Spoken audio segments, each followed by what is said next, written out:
Tutuqqani haqida gapirib bering. 2016-yildan oldin faqat bir odim og'ridi. Doktorlarga borib davolandiman.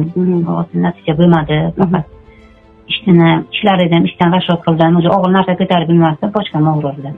2016-yil sizni eshitdim. Siz qanday bir nimaga ega ekanligingizni yoningizga keldim. Sizga bergan hisotim bor. Hisotingizni keyin menga 3 ta nima yozib berdingiz, duo yozib berdingiz. Uni belimga bog'lab yurdim. Birinchi kuni birtasini bog'ladim. Ozgina og'riq qo'zg'adi. Ikkinchi kuni ikkinchisini bog'ladim. Uchinchisini bog'ladim belimga ro'mol bilan. Unda og'riq qoldi. Shundan keyin yaxshi bo'lib ketdim. Faqat ozgina shish bor edi chap tarafimga. Sizga ko'rsatgan edim. Donaklar narsa edi.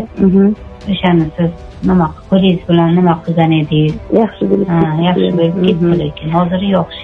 O'sha bo'ragingiz davolagandan keyin paxta termaga chiqib ketdingizmi? Nimasidan paxta terimga chiqib ketdim. Avval og'irni yuk ko'tara olmas edim. Hozir endi 100 kilo paxta tersam bemalol 18-20 kilo paxtani ko'tarib olib borar edim-da. Shu qisilishim ko'p edi. O'zim zerikar edim. Bir nima bitta gap kam edi, ikkita gap ziyod edi menga. O'zi bir kishi bilan, farzandlarim bilan, qo'shnim bilan ham o'zi menga u to'g'ri gapiryapti, lekin men tez vag'ilab ketib o'sha bilan do'lab qilardim, urush qilardim. Uyimda oilamda ham shu ahvol edi. Ular menga ziyod ham gapirmas edi. Keyin ko'p kechqurun kunduz kuni yozsam kechqurun uxlamas edim. Asablarim tarang bo'lib yurardim, karaxt bo'lib yurardim. Bezovqlikdan edi-u. Kechqurun bo'lishini yomon ko'rardim, nima degani uxlab bilmasdim.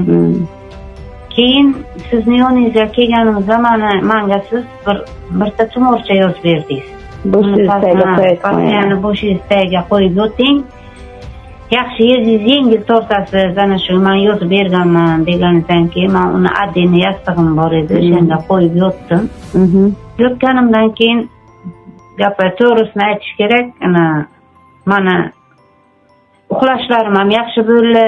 Undan oldin doktorlarga, asab nevrologiyaga borgan paytim o'zi shu darajada bo'ldi-ku, avval sizga kelmasimdan oldin uyqusizlik meni bezor qilgandan keyin shu menga dori yozib bering, men uxlagay deb aytganman. U menga sana to'g'risini yozib berdi.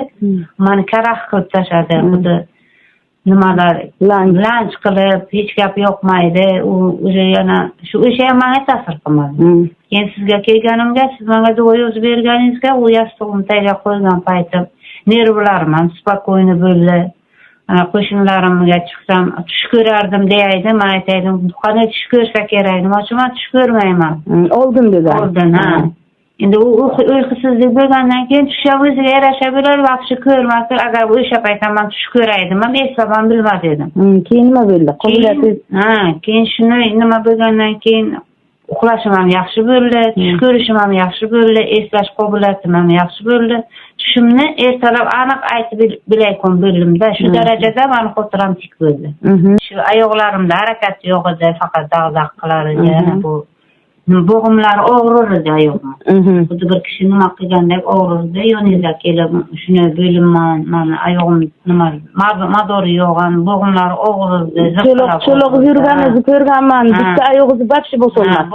Yura olmaysiz. Uydan nimaga chiqmaysan desam? Ko'chaga. To'g'risi ham ko'cha chiqmas.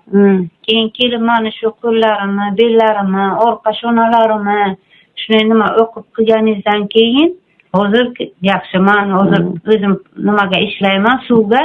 Hozir uni tikayoqqa ishlayman. Avvalambor odam ixlos qilish kerak. Ixlos xolos pul toplayotgan narsa, buyum toplayotgan narsa. Lekin odam yuragidan shu narsani ixlos qilish kerak. Ixlos xolos pul toplayotgan narsa, buyum toplayotgan narsa. Lekin odam yuragidan shu narsani men Xudoga 1000 marotaba shukr deyman. Sizga rahmat aytaman. To'g'ri, men hozir olg'a ketaman-da, orqa yo'q.